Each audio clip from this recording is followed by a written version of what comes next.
Doesn't that sound like I won't take pills? Yeah, too. Humankind has spent a lot of time finding, conquering, and fencing in land. Why?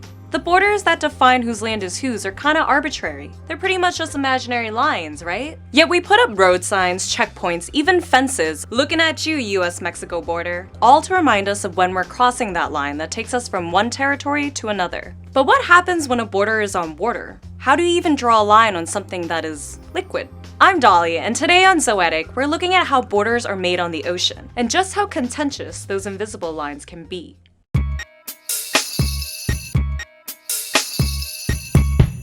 Borders are a weird concept when you really think about it, but they're critical to how our world currently functions. They cause wars, reinforce identities, and determine who has the right to certain resources. But not all resources are on land. The ocean is also rich in the things that we need. Plus, there's a lot more of it. 70% of the Earth is covered in water. Humans have only explored 5% of the ocean. As we use up more and more of our soil-based resources, those hidden deep in the vastness of the blue will become more and more important. So, who owns the ocean? Well, we can't answer this question until we first understand how the ocean's boundaries are drawn. Though you can't see them, there are some borders in the ocean. They're called Maritime Boundaries, and they show just how much water a country can claim beyond its beaches. It's not just one defined line, but a series of boundaries with different rules based on distance from the coast. Since the calculation is a standard number of miles from land, it's usually pretty straightforward, until people start building artificial islands in the middle of the ocean. This is exactly what China's been doing in the body of water between Vietnam and the Philippines,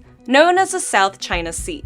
Though China has for decades claimed a vast majority of the sea as its own, it's hoping the new islands will secure its ownership of the region's resources. This has been super controversial. Other countries who share this part of the ocean see China's island dredging as an act of military aggression. There's a lot at stake in this conflict. More than $5 trillion worth of trade goes through the South China Sea, 10% of the world's seafood, and lots of undrilled oil and natural gas reserves. No wonder China's so stubborn. It's not just the South China Sea where things are getting tense. As ice sheets melt and reveal new oil reserves in the Arctic, territorial claims have heated up there too.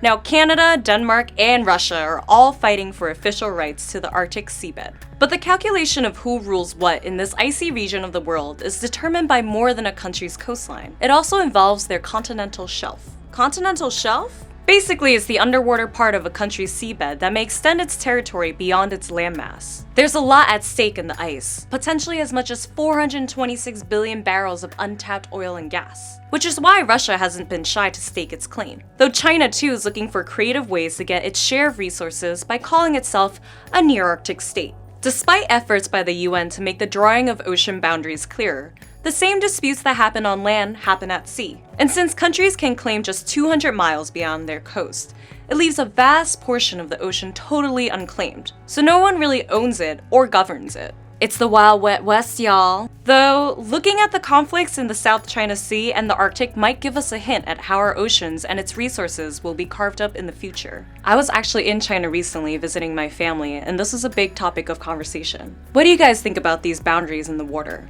Thanks again for watching, and if you like this episode, subscribe to Zoetic and tell us what you want us to talk about next.